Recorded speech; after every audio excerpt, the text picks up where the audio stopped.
कंधों पर कलश, नंगे पैर, जुबा पर भोले के जयकारे और शिव में होता पूरा देश। जी हां, सावन का वो पावन महीना एक बार फिर दस्तक देने वाला है और साथ ही लौट रही है वो आस्था की सबसे बड़ी यात्रा यानी कि कांवड़ यात्रा। करोड़ों शिव भक्तों की श्रद्धा का संगम वही यात्रा सुगम बनाने के लिए लेकर योगी फोर्स भी पूरी तरीके से मुस्तैद नजर आ रही है। तैयारियों में जुटी हुई है योगी फोर्स। सुरक्षा और तैयारियों के लिए एक्शन में है पूरा सिस्टम।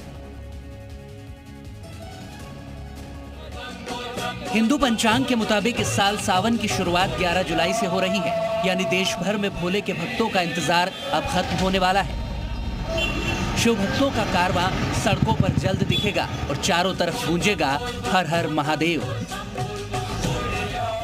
कांवड़ यात्रा सिर्फ श्रद्धा ही नहीं बल्कि सुरक्षा की भी बड़ी चुनौती होती है। लाखों की भीड़, हाई वोल्टेज डीजे, संवेदनशील इलाके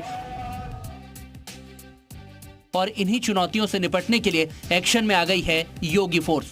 यूपी पुलिस ने कांवड़ यात्रा को शांतिपूर्ण और व्यवस्थित बनाने के लिए एक्शन प्लान तैयार कर लिया है। कांवड़ यात्रा के दौरान पुलिस का जगह जगह पर पहरा रहेगा। डीजे पॉइंट्स पर विशेष निगरानी रखी जाएगी। सीसीटीवी के जरिए कांवड़ यात्रा पर लगातार नजर रखी जाएगी और ड्रोन से भी निगरानी की जाएगी। एसएसपी स्तर से मॉनिटरिंग करने का प्लान है, तो वहीं कांवड़ सेल का गठन भी किया गया है। कांवड़ यात्रा को लेकर सीएम योगी का स्टैंड हमेशा से क्लियर रहा है। कांवड़ यात्रा की सुरक्षा को लेकर सीएम योगी का स्टैंड हमेशा से क्लियर रहा है। आपको याद दिला दें कि बरेली के जोगी नवादा में पिछले साल 2 बार कांवड़ यात्रा के दौरान बवाल हुआ था और यही वजह है कि इस बार कोई चूक ना हो, इसके लिए एसएसपी ने कांवड़ सेल का गठन कर दिया है।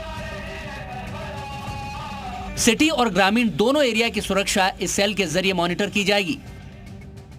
इस वर्ष भी कांवड़ सेल का गठन शीघ्र करते हुए और एक बेसिक डेटाबेस तैयार किया जाएगा ताकि किसी को कोई असुविधा ना हो। और जो भीड़ का आकलन है वो जिस दिन जितनी भीड़ रहेगी उसके हिसाब से हमारा डायनेमिक डिप्लॉयमेंट हो और ट्रैफिक की व्यवस्था भी ऐसी रहे कि ना तो कांवड़ यात्रियों को कोई असुविधा हो और ना ही जो यहाँ के लोकल स्थानीय लोग हैं उनको किसी प्रकार की कोई असुविधा हो। सिर्फ फोर्स तैनात नहीं हो रही बल्कि यात्री सुविधा भी इस बार एजेंडे में शामिल है। इसीलिए सड़कों पर उतरकर योगी फोर्स गड्ढे, खुले तार, ट्रांसफार्मर जैसी तमाम बाधाओं को चिन्हित कर उनकी रिपोर्ट तैयार कर रही है। उनको किस तरह से मतलब जो सुरक्षित किया जाए, ऊपर से जो वाली जो तारें होती हैं उसके ऊपर तरह से नियंत्रण और जो उनका जो होता है वो किया जाए। साथ ही में जो हमारे श्रद्धालु आते हैं कांवड़ के दौरान उनकी सुविधा के लिए जो कैंप का आयोजन होता है, ये अलग अलग जो विश्राम करने के लिए जो स्थल चिन्हित किए जाने होते हैं, उन स्थानों को चिन्हित करके वहाँ पर जो सुविधा है कैंप आयोजित करने की जो व्यवस्था है आज जायजा दिया गया।